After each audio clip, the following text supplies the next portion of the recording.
sulasi saja. Ya, itu fi'il mazid terbagi dua, yaitu mazid sulasi dan mazid rubai. Yang dihafal mazid sulasi saja. Ya. Jika tambah satu huruf ada 3 wazannya, af'ala, fa'ala, fa'ala. Nah, itu. Kalau tambah 2 huruf ada 5 wazan. Infa'ala, ifta'ala, tafa'ala, tafa'ala, if'alla. Ya. Kalau ditambah 3 huruf ada 4 wazan. Ya. Tapi yang dihafal istaf'ala saja, satu saja, istaf'ala saja. Ya. Baik. Pasal ketiga kan sudah ditahu gitu. Fi'il madhi, fi'il mudhari, fi'il amr. Pasal keempat apa itu fi'il lazim dan apa itu fi'il muta'addi. Baik, itu saja.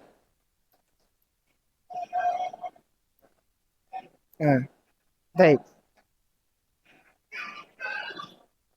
Itu saja. Itu insyaallah malam Sabtu ya. Malam Sabtu. Baik. Kita lanjutkan pelajaran kita yang apa di pelajaran sebelumnya. Ya, kita masih membahas tentang mubtada. Ya. Bahwasanya mubtada itu isim ma'rifah di awal kalimat. Ya. Isim ma'rifah di awal kalimat, i'rabnya mubtada. Ya, isim ma'rifah di awal kalimat, i'rabnya mubtada. Mubtada ini itu pasti butuh khobar, penyempurnanya. Taib. Kemudian kita telah ambil mubtada ini boleh 3. Yang pertama isim mu'rab. Ya. Semua isim yang bisa berubah harokat akhirnya itu namanya isim mu'rab. Ya. Yang kedua isim mabni. Isim yang tidak bisa berubah harokat akhirnya. Taib. Yang ketiga masdar muawwal. Masdar muawwal. Yaitu apa? Gabungan antara an dan fi'il mudhari. Harus ingat ini masdar muawwal ini, ya. Karena nanti kita akan bertemu lagi dengan masdar muawwal. Jadi an bersama fi'il mudhari. Itu masdar muawwal namanya. Baik. Pada asalnya, kita sekarang masuk di pembahasan mubtada. Kan apa definisi mubtada? Isim ma'rifah di awal kalimat.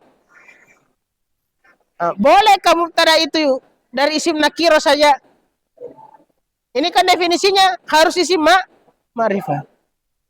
Apakah boleh dari isim nakiro? Asalnya tidak boleh. Asalnya tidak boleh. Karena kita mau menceritakan sesuatu.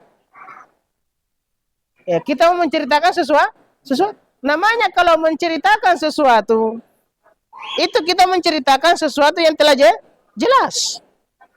Kan tidak mungkin kita menjelaskan sesuatu yang tidak jelas. Tidak nyambung toh? Kan isim ma'rifah, isim yang telah jelas. Makanya boleh kita jelaskan.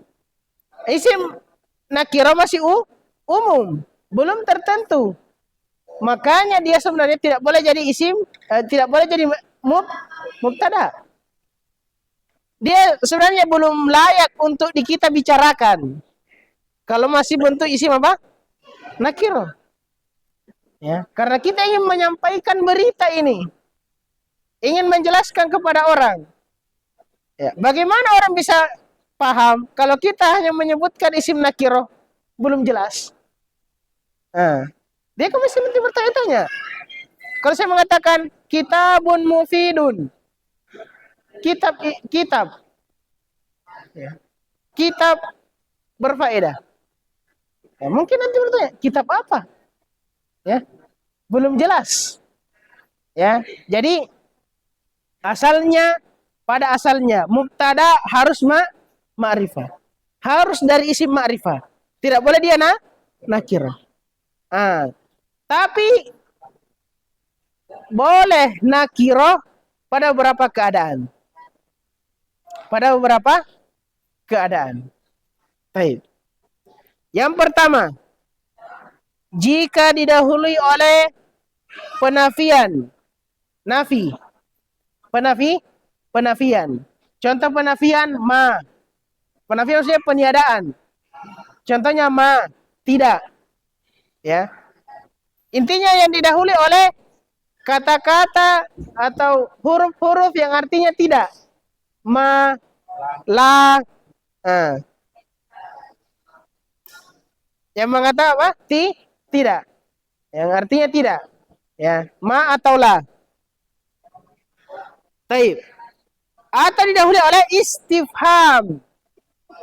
Ya. Didahului oleh istifham pertanyaan. Contohnya didahului hamzah atau didahului hal. Ya. Hamzah atau hal. Didahului oleh istifham pertanyaan. Taib. Contohnya ailahun ma'allah. Hamzah itu hamzah istifham namanya. Hamzah pertanyaan. Apakah? Artinya apakah? Ilahun isim. Isim. Nakirah atau ma'rifah? Nakirah atau ma'rifah? Ya nakirah. Karena tidak ada tanda ma'rifah. Tidak ada tanda ma'rifahnya. Taib. Ini isim di awal kalimat. Apakah boleh dirosih mubtada? Dia nakirah. Kalau kita merujuk kepada definisinya kan tidak boleh toh? Tidak memenuhi syarat. Tidak masuk pada definisi. Karena definisi mubtada harus isim ma'rifah. Sementara ini nakirah. Tapi kenapa di sini boleh dirosih mubtada?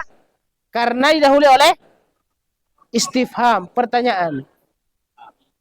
Karena dia didahului pertanyaan, maka boleh di i'rab sebagai mubtada. Ya. Jadi seandainya kita hilangkan pertanyaannya, hamzanya, ilahun ma'allah, ya, maka seandainya kita tidak boleh i'rab sebagai mubtada. Jadi kapan boleh mubtada itu berbentuk nakirah? Kalau didahului oleh istifham. Atau didahului penafian yang artinya tidak. Contohnya ma zalimun najihun. Ya, ma itu apa artinya ma? Tidak. Huruf penafian. Zalimun orang yang zalim.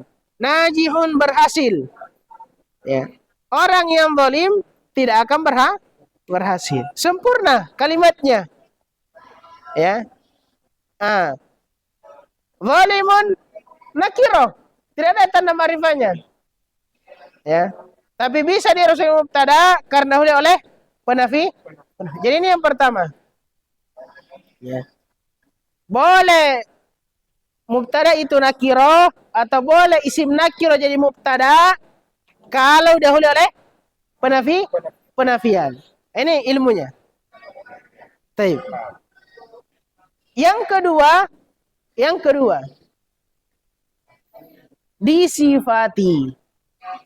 Yang kedua mubtada'nya disifati, diberi sifat. Ya. Diberikan sifat. Ya. Baik. Mubtada'nya yang nakirah diberi sifat. Itu maksudnya disifati. Contoh, talibun mujtahidun. Talibun santri, pelajar. Pelajar. Nakirah atau ma'rifah? Nakirah. Tidak tanda ma'rifahnya. Ya. Di sini boleh dirosih mubtada karena setelahnya ada sifatnya. Mujtahidun, yang bersungguh-sungguh. Yang rajin, yang bersungguh-sungguh. Jadi santri atau pelajar yang bersungguh-sungguh. Jadi talibun bisa jadi mubtada karena setelahnya ada sifatnya. Fil fasli, berada dalam kelas. Mungkin muncul pertanyaan, bagaimana cara mengetahui sifat? Nanti ada pembahasannya. Kan sudah kita singgung ya di awal itu di tabel. Ya. Bahwasanya ada namanya tawabi. Ya, kalau masih ingat. Tawabi itu ada 4. Yang pertama sih sifat. Nah, di situ kita baru pelajari nanti. Ya, cara mengenal sifat. Ya, cara mengenal sifat. Nah, maka di sini mujtahidun dia sebagai sifat. Dan sifat itu i'rab. Ya. Naat itu i'rab. Jadi di sini mujtahidun kita nanti i'rabnya sebagai naat, sifat. Ya. Taib. Nah, jadi talibun mubtada berbentuk nakiro, bisa nakiro karena disifati. Ya. Disifati. Taib. Yang ketiga mudhaf bersambung. Tapi keterangannya apa? Bersambung dengan isim nakiro. Kasih keterangan di situ. Bersambung dengan isim nakiro. Ya. Bersambung dengan isim nakiro. Kenapa kita kasih keterangan seperti ini? Karena kalau dia bersambung dengan isim ma'rifah, jadinya apa? Jadi apa dia? Kalau bersambung dengan isim ma'rifah. Hah? Iya. Tapi ini kan ada isim nakiro. Bersambung dengan isim ma'rifah. Isim nakiro ini jadi apa? Tetap nakiro atau jadi ma'rifah? Kamu Aisyah? Ada isim nakiro atau? Bersambung dengan isim ma'rifah. Isim nakiro ini tetap nakiro atau jadi ma'rifah? Pas. Tetap nakiro. Tetap nakiro. Pas. Ragu, ha? Tetap nakiro. Ma'rifah. Coba buka bukunya halaman. Ini semua ada ini. Saya tidak bertanya kalau belum dibahas. Ya. Coba buka pembahasan isim nakiro ma'rifah. Halaman 19. Ya. Ini kita kembali murajaah. Halaman 19. Halaman 19. Apa nomor 7? Nah, kalau dia bersama dengan isim ma'rifah, dia jadi apa? Ya, ini kan yang ketujuh dari isim-isim ma'rifah toh? Yang ketujuh dari isim ma'rifah bersambung dengan isim ma'rifah. Jadi paham ini yang ketujuh maksudnya? Ada isim nakiro. Biasanya nakiro. Ya. Tapi ketika dia bersambung dengan isim ma'rifah, entah itu domir, atau isim mausul, atau yang pakai al. Nah, kalau dia bersambung, maka isim nakiro ini naik tingkatan jadi ma'rifah. Bisa dipaham ya? Ya, jadi memang apa? Itu namanya murojaah. Ya. Jadi kalau ada isim nakiro bersambung dengan isim ma'rifah, maka nakiro ini tidak lagi nakiro, berubah jadi apa? Ma'rifah. Nah, makanya kita kasih keterangan di sini. Bersambungnya dengan isim nakiro, karena nakiro bersambung dengan nakiro tetap nakiro, tetap. Ya. Kalau dia bersambung dengan isim nakiro juga, maka tetap nakiro. Tidak terangkat jadi ma'rifah. Nah, kapan dia terangkat jadi ma'rifah? Kalau bersambung dengan isim ma'rifah. Artinya, kalau di sini dikatakan mudhaf kepada isim ma'rifah, ya kan dia tidak nakiro lagi. Tidak butuh dibahas. Paham maksud saya di sini? Ya. Jadi di sini kalimatnya penulis kurang lengkap ya. Harusnya tambahi mudhaf atau bersambung kepada isim nakir. Karena seandainya bersambung kepada isim ma'rifah, ya tidak masuk di sini. Dia memang sudah jadi ya pembahasan mubtada memang. Ya, karena sudah jadi isim ma'rifah. Baik, contohnya khatamu dhahabin. Khatamu nakiro, toh? Tidak ada tanda ma'rifahnya. Dhahabin nakiro juga. Nakiro juga. Ini bersambung dia. Nah. Nanti pusing lagi. Bagaimana tahu isim ini bersambung? Ini isim ini tidak bersambung. Itu nanti kita bahas di pembahasan isim majrur. Nah, itu ada pembahasannya. Ya. Khusus pembahasan isim yang bersambung. Ya, khusus pembahasan isim yang bersambung. Baik. Karena ini kan 3 isim. Khatam, zahab, haram. Kenapa kita mengatakan khatam bersambung dengan zahab, tapi zahab tidak bersambung dengan haram? Ya kan? Baik. Itu nanti kita di pelajaran ya isim majrur. Ada pembahasan khusus mudhaf ilai, bersambung. Baik. Jadi syahidnya khatamu mudhaf atau bersambung ke zahab. Ya. Jadi khatamu nakiro bisa jadi mubtada. Bisa jadi mubtada. Ya. Kenapa? Karena bersambung. Seandainya hilang zahab, ya tidak bisa. Khatam jadi mubtada. Jadi ya kesimpulannya mubtada boleh nakiro pada 3 keadaan. Yang pertama didahului oleh penafian atau istifham pertanyaan. Ya. Yang kedua jika disifati. Yang ketiga bersambung dengan isim nakiro. Ya. Jadi itu 3 keadaan. Didahului oleh nafi atau istifham, disifati, bersambung dengan isim nakiro. Bersambung dengan isim nakiro. Ya. Nah, itu Ji. Belajar di mana-mana ini juga intinya. Ya. Hanya saya nanti kalau belajar kitab tinggi dijelaskan. Ya, kenapa hanya ini alasannya? Ya, kenapa hanya ini tempat-tempatnya? Itu Ji. Tapi intinya ini tempatnya. Ya. Ada tambahan sedikit ketika belajar di kitab lebih tinggi, yaitu belum cocok dibahas di sini. Jadi didahului oleh nafi atau istifham, disifati dan bersambung dengan isim nakirah. Harus ingat ini, karena ini penting. Ya.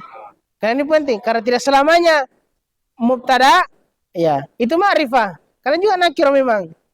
Karena nakirah. Taib. Cukup ya? Cukup ya? Taib. Insyaallah besok baru kita bahas jenis-jenis khobar. Ya. Karena khobar itu, apakah khobar itu selalu berbentuk isim ataukah ada khobar bukan isim? Nah, itu yang kita bahas. Insyaallah di pertemuan yang akan datang. Taib.